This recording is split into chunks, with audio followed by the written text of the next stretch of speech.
Alright, moving on with the next part. Next topic जो है हमारे पास में दैट इज स्ट्रिंग। स्पेसिफिकली हम किसी भी टाइप की लैंग्वेज की बात करें, वेदर इट्स सी और सी प्लस प्लस या फिर जावा या कोई भी और दूसरी लैंग्वेज की अगर हम बात करते हैं, स्ट्रिंग का जो टॉपिक होता है, स्ट्रिंग से रिलेटेड जो प्री डिफाइंड फंक्शंस होते हैं, हर एक लैंग्वेज में स्ट्रिंग सबसे इम्पॉर्टेंट पार्ट रहता है, क्योंकि क्वेश्चंस जब आते हैं तो वो मोस्टली स्ट्रिंग को यूज करके ही आते हैं। इवन अगर आप इंटरव्यू वाले पार्ट में जाएंगे तो वहां पे भी स्ट्रिंग से रिलेटेड क्वेश्चन आएंगे।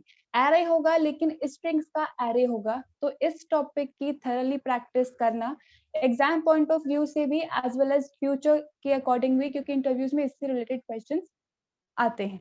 Alright, alright, let's resume guys. Okay, तो जैसे कि कल भी मैंने आप लोगों से क्वेश्चन पूछा था, कुछ लोगों ने काफी सही आंसर दिया था। तो स्ट्रिंग जो हमारे पास में नेक्स्ट टॉपिक आ रहा है, एज सच ये प्री डिफाइंड टाइप नहीं है। जैसे हमारे पास में इंट होता है, क्यार है, डबल है, लॉन्ग है, स्ट्रिंग डेटा टाइप सी के अंदर एग्जिस्ट नहीं करता है। यहाँ पे अगर हम स्ट्रिंग की बात करते हैं तो स्ट्रिंग एक्चुअली में बस है क्या, कलेक्शन ऑफ कैरेक्टर्स ही तो है। अलग अलग तरीके के कैरेक्टर्स को यूज करके हम एक कंप्लीट वर्ड फॉर्म कर सकते हैं और वो वर्ड कहलाता है हमारा स्ट्रिंग। अलग अलग टाइप के कैरेक्टर्स, अल्फाबेट्स, स्पेशल सिंबल्स या डिजिट्स को यूज करके मैं एक ईमेल एड्रेस फॉर्म कर सकती हूँ और वो ईमेल एड्रेस कहलाएगा मेरा स्ट्रिंग। तो किसी भी तरीके के ग्रुप ऑफ कैरेक्टर्स को हम स्ट्रिंग के तौर पे रेफर करते हैं, और वो कैरेक्टर्स अल्फाबेट्स भी हो सकते हैं, डिजिट्स भी हो सकते हैं और स्पेशल सिंबल्स भी हो सकते हैं। अब यहाँ पर किसी भी तरीके के ग्रुप की अगर हम बात करते हैं या कलेक्शन ऑफ वैल्यूज की बात करते हैं, तो लास्ट टॉपिक हमने कलेक्शन वाला पार्ट ही इंप्लीमेंट किया है एरे का, लेकिन मोस्टली जो हमने एग्जांपल्स किए हैं वो है इंटीजर टाइप के कलेक्शन के। तो अगर यहाँ पे हम इंटीजर के बजाय कैर टाइप की वैल्यूज का अगर कलेक्शन बना दें तो वो कैरेक्टर टाइप का एरे बन जाएगा, और ये जो कैरेक्टर एरे होता है यही कहलाता है हमारा स्ट्रिंग्स। अब जिस तरीके से एरे को क्रिएट करने का सिंटेक्स होता है, तो यहाँ पे भी कैरेक्टर एरे ही तो है अल्टीमेटली हमारा स्ट्रिंग भी। तो यहाँ पे भी उसका सिंटेक्स बिल्कुल वैसा ही रहेगा जैसे कि नॉर्मली एरे का रहते हैं। सबसे पहले हमें यहाँ पे डेटा टाइप मेंशन करना है विच इज कैर। उसके बाद आता है हमारे एरे का नाम या फिर ऐसा कह लीजिए स्ट्रिंग वेरिएबल का नाम, और उसके बाद स्क्वायर ब्रैकेट में हमें यहाँ पे साइज मेंशन करना है कि कितने कैरेक्टर्स का एरे हम क्रिएट करना चाहते हैं। फॉर एग्जाम्पल लेट्स से कि मुझे यहाँ पे स्टूडेंट रिलेटेड इंफॉर्मेशन स्टोर करनी है। अब स्टूडेंट रिलेटेड क्या क्या इंफॉर्मेशन हो सकती है, उसका अपना रोल नंबर होगा और अपना एक नाम होगा। तो रोल नंबर कैन बी 1 2 3 4 5 6। तो इसके लिए मुझे एरे क्रिएट करने की जरूरत नहीं है, सिंपल इंटीजर टाइप का वेरिएबल क्रिएट करेंगे और रोल नंबर स्टोर हो जाएगा। लेकिन अगर मैं यहाँ पे नेम की बात करती हूँ तो किसी का भी नाम कुछ इस तरीके का नहीं होता है, लाइक एक्स या वाई या डी, ऐसे नेम नहीं होता है। इसका बहुत सारे कैरेक्टर्स को मिलाकर एक सिंगल नाम बनाया जाता है। तो वहां पे हमें कैरेक्टर एरे क्रिएट करना पड़ेगा। तो मैंने यहाँ पे नेम नाम का कैरेक्टर टाइप का एरे क्रिएट किया है, जिसका साइज मैंने यहाँ पे 15 पास किया है। तो यहाँ पे एक एरे एग्जिस्टेंस में आएगा ऑफ साइज 15। अब जैसे कि हमें पता है अगर हम एरे वेरिएबल को क्रिएट करते हैं तो हमेशा होता क्या है, मेमोरी में एक कलेक्टिव स्पेस ऑक्यूपाई की जाती है। कंप्लीट एरे इकट्ठा एक साथ में ही प्रेजेंट होता है, 0 1 2 3 4 index and so on up till जो भी साइज दिया है उसके -1 तक। ऐसा नहीं है कि एक सेल कहीं और होगा, दूसरा सेल कहीं और होगा और थर्ड सेल कहीं और होगा। अब यहाँ पर अगर मैं नेम की बात करती हूँ, हम कहीं और नहीं जाते, हम इसी क्लास की इसी बैच की बात करते हैं। अगर मैं आप लोगों के नेम से स्टार्टिंग करूँ तो there is a student named Abhijit, ठीक है। इसके नेम के अंदर 8 कैरेक्टर्स आ रहे हैं। There is a student name Akshit, उनके नेम के अंदर 6 कैरेक्टर्स है। एक और स्टूडेंट है लाइक खुशी एंड चिराग, इनमें भी 6 कैरेक्टर्स है। एक स्टूडेंट है कांता, उसके नेम के अंदर 5 कैरेक्टर्स है। And there is a student named Raghuvendra, name के अंदर 10 कैरेक्टर्स आ रहे हैं। अब यहाँ पे मैंने एरे क्रिएट कर दिया है 15 साइज का, लेकिन क्या नेम होने वाला है ये तो मुझे पता ही नहीं है। यूजर क्या नेम इनपुट करने वाला है, अगर मैं मेरा नाम इनपुट करती हूँ इट इज ऑफ 8 कैरेक्टर्स, मैं किसी और का नेम इनपुट करती हूँ इट इज ऑफ कुछ और साइज उसका हो सकता है। तो यहाँ पे मैक्सिमम साइज तो हमने बता दिया, लेकिन यहाँ पे जब हमारा एरे एग्जिस्टेंस में आएगा और हम उसके अंदर कुछ इनिशियल वैल्यूज असाइन करवाएंगे, लाइक फॉर एग्जाम्पल मैंने यहाँ पे लिखा है name is equals to John, तो यहाँ पे 0 इंडेक्स पे जे आ जाएगा, 1 इंडेक्स पे ओ आ जाएगा, 2 इंडेक्स पे एच आ जाएगा और 3 इंडेक्स पे एन आ जाएगा। नेम कंप्लीट हो गया, बस 4 कैरेक्टर्स का ही नेम था, और बचे हुए सारे इंडेक्सेस पर क्या आएगा? इंटीजर एरे के रिस्पेक्ट में क्या होता है, अगर हम 1 या 2 इंडेक्स को असाइन करवाते हैं तो बाकी सब जगह ऑटोमेटिकली 0 आ जाता है, लेकिन कैरेक्टर एरे के केस में ऐसा नहीं होता है। यहाँ पे जितने कैरेक्टर्स आपने स्पेसिफाई किए हैं उतने तो स्पेसिफिक सेल के अंदर जाके स्टोर हो जाएंगे और बाकी सब जगह गार्बेज वैल्यू प्रेजेंट होगी। तो अगर मैं यहाँ पे लूप चलाती हूँ 0 से लेके लेस देन 15 तक का, और 1 बाय 1 इस एरे में जितने कैरेक्टर्स प्रेजेंट हैं उनको प्रिंट करवाती हूँ, तो ये फर्स्ट 4 कैरेक्टर्स तो बिल्कुल सही आएंगे, और इन सब के अंदर जो गार्बेज वैल्यू स्टोर है वो गार्बेज वैल्यू हमारी प्रिंट होके आ जाएगी। तो ये तो गलत है, ये तो गड़बड़ है ना, गार्बेज वैल्यू नहीं आनी चाहिए। जो डेटा दिया है वो डेटा प्रिंट करके दो। अब कैसे पता चलेगा कि स्ट्रिंग में कितने कैरेक्टर्स होने वाले हैं, कहाँ पर जाके हमारा नेम स्टॉप होने वाला है? नेम स्टॉप होने का मतलब ये नेम इस इंडेक्स पर आके ये नेम स्टॉप हो गया है। सिमिलरली मैं अगर अपना नेम लिखूंगी तो 8 कैरेक्टर्स का है तो यहाँ पे आके वो स्टॉप होगा। किसी का नेम अगर 10 कैरेक्टर्स का है तो वो इधर आके स्टॉप होगा। अब बाकी 5 को कैसे पता लगेगा कि कितनी लेंथ है, कितनी लेंथ नहीं है? तो अगर हम यहाँ पे साइज भी स्पेसिफाई करते हैं, तो मान लीजिए मैंने यहाँ पे साइज स्पेसिफाई किया है 5। अब यूजर ने नेम कुछ ऐसा इनपुट कर दिया विच इज ऑफ 10 कैरेक्टर्स, तो ये तो उसको अकोमोडेट ही नहीं कर पाएगा, क्योंकि सिर्फ 5 हमने साइज पास किया है और एक सेल के अंदर सिर्फ एक वैल्यू ही आ सकती है, यानी कि एक कैरेक्टर ही आ सकता है।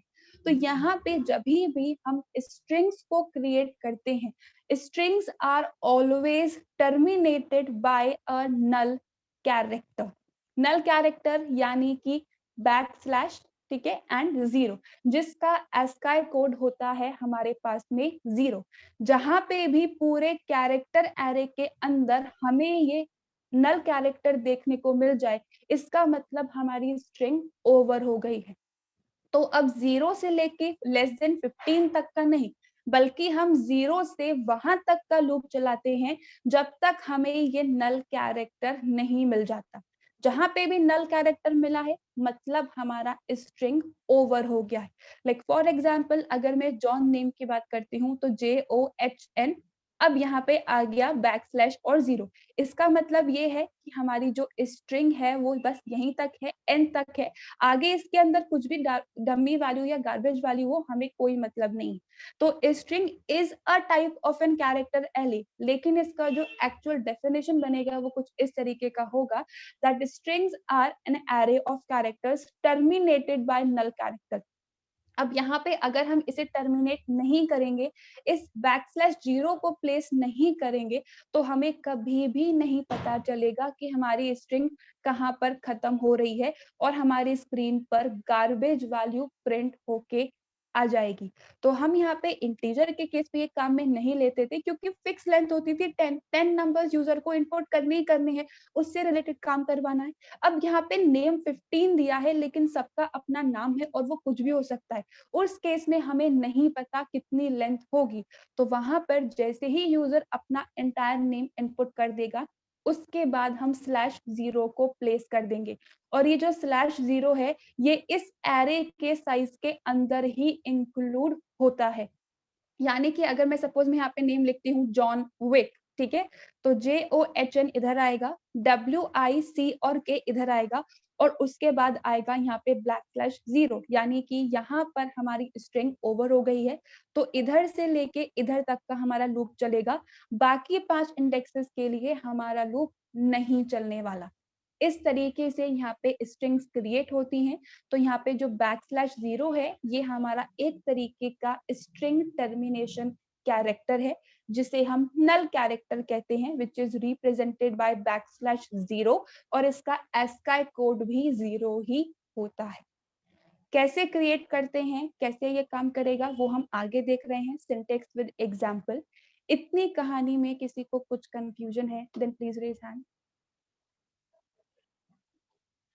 सिंटेक्स यहाँ पे मैंने स्ट्रिंग का आपको बता दिया है कैसे क्रिएट करते हैं। अब किस तरीके से अलग अलग टाइप का डिक्लेरेशन हो सकता है, अलग अलग टाइप से हम वेरिएबल्स क्रिएट कर सकते हैं, वही नेक्स्ट हमारा पार्ट है।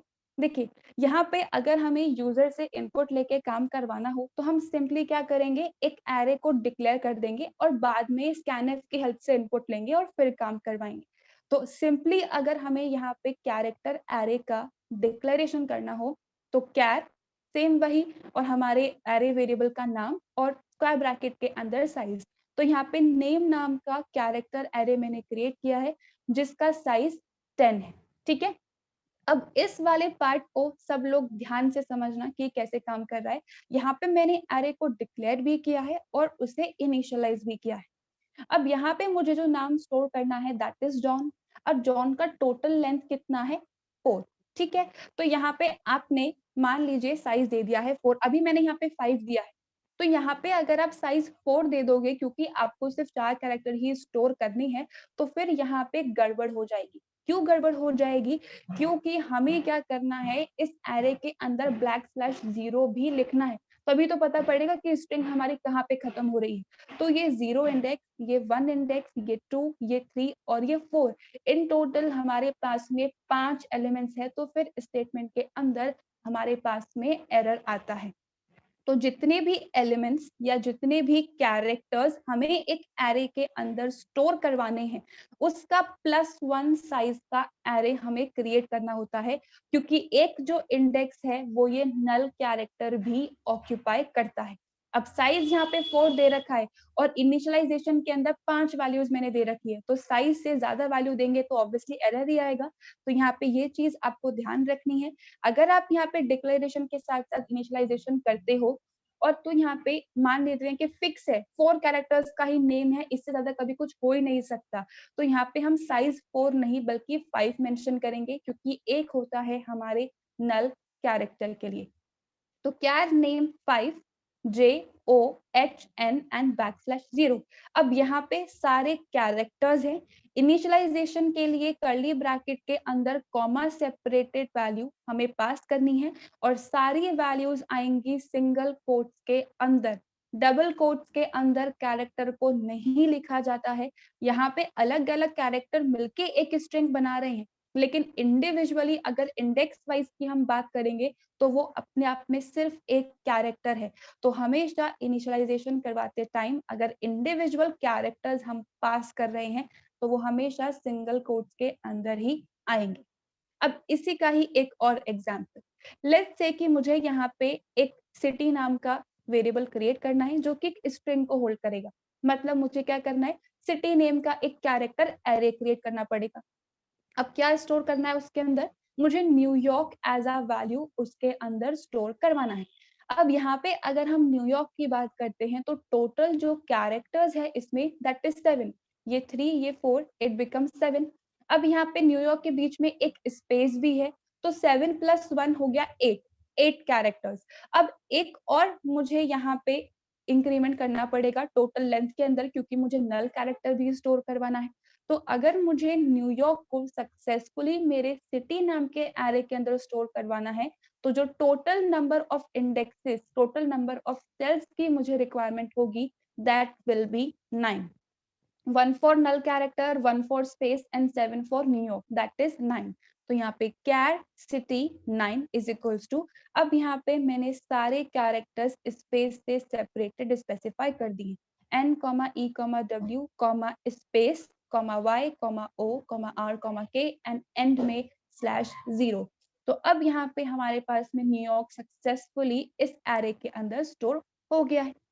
लेकिन हमने एरे के केस में ये पार्ट पढ़ा था जब हम 1D और 2D एरे वाला पार्ट देख रहे थे कि अगर हम यहाँ पे इनिशियलाइजेशन करते हैं तो अगर हम चाहें तो साइज को स्किप कर सकते हैं। ऑटोमेटिकली क्या होगा, ये खुद ब खुद अज्यूम कर लेगा जितने कैरेक्टर्स हैं ये उतना ही अपना साइज कर लेगा। तो ये वाला पार्ट भी हम यहाँ पे इम्प्लीमेंट कर सकते हैं। कैर नेम, अब स्क्वायर ब्रैकेट्स मेरे एम्प्टी है, JOHN एंड \0 टोटल 5 एलिमेंट्स का मैंने इनिशियलाइजेशन करवाया है, तो जो नेम एरे है हमारा, ये 5 ऑटोमेटिकली साइज अज्यूम कर लेगा। तो ये चीज सेम है in integer as well as in character array. अब यहाँ पर ये तो छोटे वर्ड्स हैं, तो कोई बात नहीं, एक एक कैरेक्टर को यूज करके हमने इनिशियलाइजेशन करवा दिया। लेकिन अगर हम यहाँ पे किसी स्टूडेंट की पर्टिकुलर इंफॉर्मेशन स्टोर कर रहे हैं, मान लीजिए नॉर्मल अगर हम किसी के घर का एड्रेस भी स्टोर कर रहे हैं, तो वो इतना छोटा सा नहीं होता है। यूजुअली वहाँ पे लेन नंबर होता है, नियरेस्ट लोकेशन होती है, फिर कॉलोनी का नेम होता है, सिटी का नेम होगा, स्टेट का नेम होगा, कंट्री का नेम होगा। एड्रेस जो है वो बहुत बड़ा हो सकता है अगर हम प्रॉपरली उसे मेंशन करें। तो उस केस में यहाँ पे क्या होगा, फिर एक एक कैरेक्टर को मेंशन करना प्रॉब्लमैटिक हो सकता है। तो हम क्या करेंगे, डायरेक्टली डबल कोट्स के अंदर हम यहाँ पे वैल्यू स्पेसिफाई कर सकते हैं।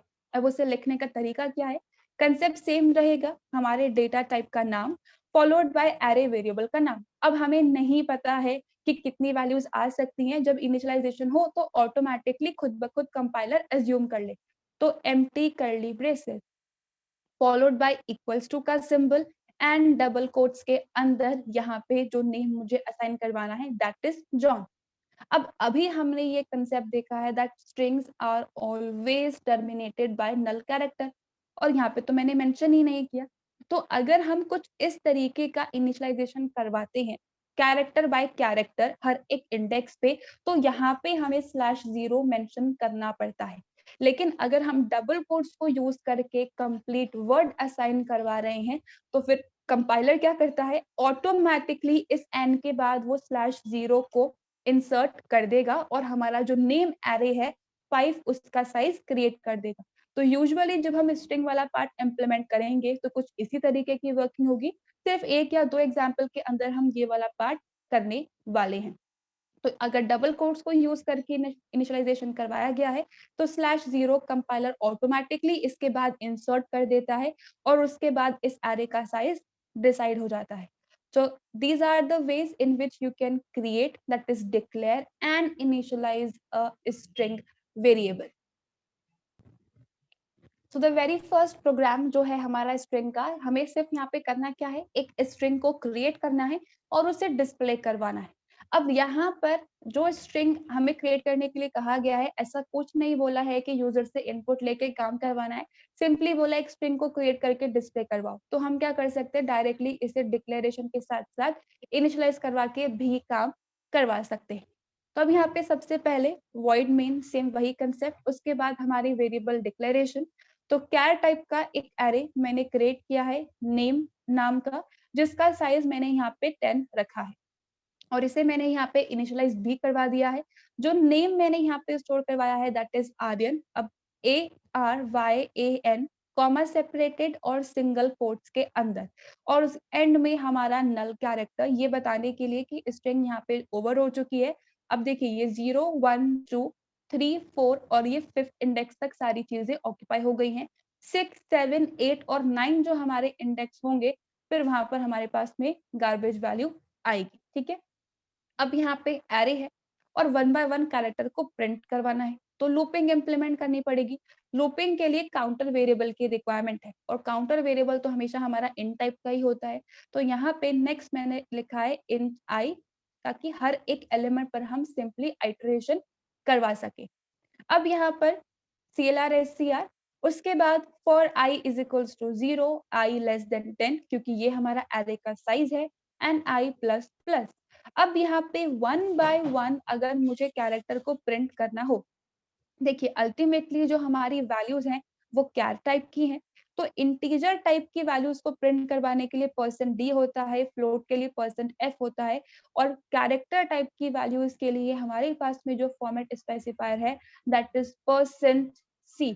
तो यहाँ पे एक एक करके हम इस एरे के इंडेक्सेस को एक्सेस करेंगे और हर एक इंडेक्स पे जो कैरेक्टर प्रेजेंट है उसकी वैल्यू को प्रिंट करवाएंगे।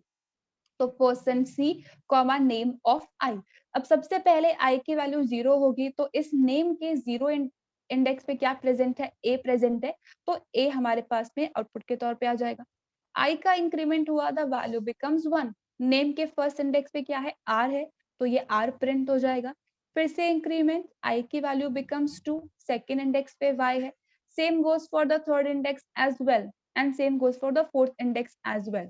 उसके बाद यहाँ पे बैकस्लैश 0 है, तो अब इसके बाद कुछ भी हमारे पास में प्रिंट नहीं होगा, हमारा लूप चलेगा, लेकिन यहाँ पे अब कुछ भी प्रिंटिंग नहीं होगी, क्योंकि बैकस्लैश 0 का मतलब ये है कि हमारी स्ट्रिंग जो है वो अब टर्मिनेट हो गई है, सिर्फ इतना ही नाम हमने इनपुट किया था। अब यहाँ पे नेक्स्ट लाइन के अंदर अगर आपको आना है तो प्रिंटफ स्लैश एन, और फर्दर कुछ प्रिंटिंग करवानी है कुछ अलग तरीके से, you can also do that. तो ये हमारा सबसे पहला एग्जाम्पल है जहाँ पे हमने पहले वाले तरीके को काम में लिया है, to declare and to initialise. Double quotes वाला पार्ट अभी हमने इम्प्लीमेंट नहीं किया है, वो हम नेक्स्ट एग्जाम्पल में करने वाले हैं।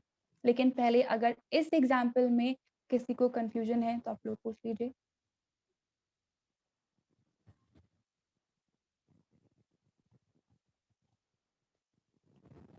Alright then, let's move with the next part. Next example भी हमारा कुछ उसी तरीके का है, to create a string and to display. अब इस प्रोग्राम के अंदर और जो हमने अभी जस्ट प्रोग्राम कवर किया उसके अंदर सिर्फ इस डिक्लेरेशन वाले पार्ट के अंदर डिफरेंस नहीं है, यहाँ पे लूप के अंदर भी डिफरेंस है।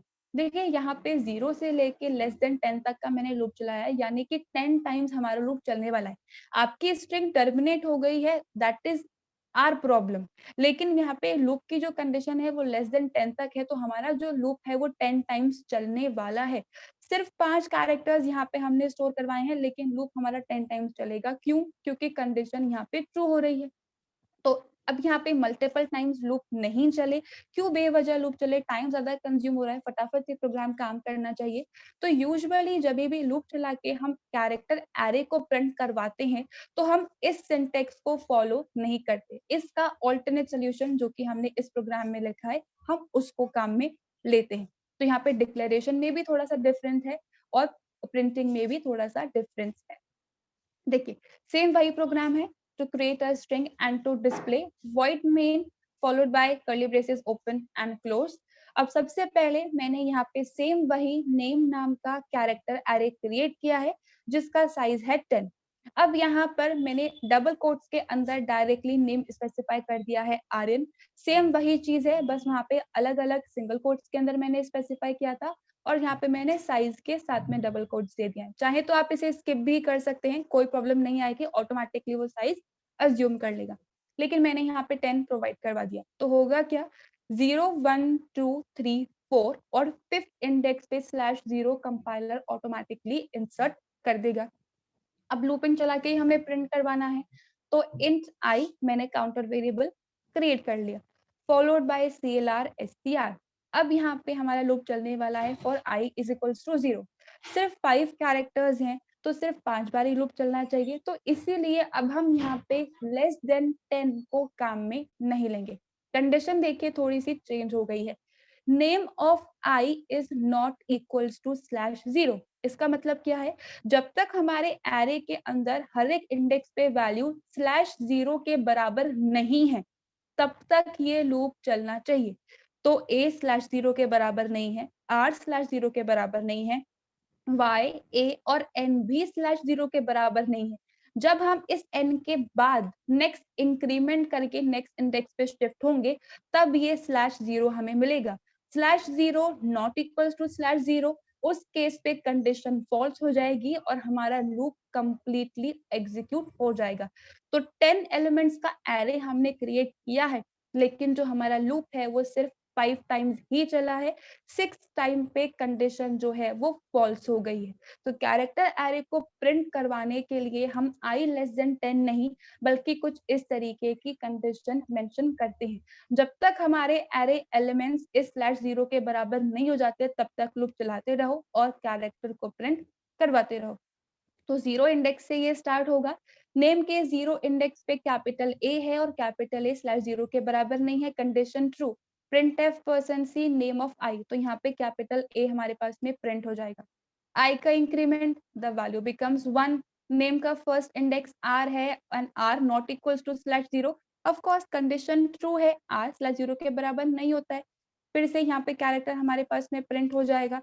फिर से इंक्रीमेंट होगा, फिर से कैरेक्टर प्रिंट हो जाएगा, फिर से इंक्रीमेंट, फिर से कैरेक्टर प्रिंट और फिर से इंक्रीमेंट, फिर से कैरेक्टर प्रिंट।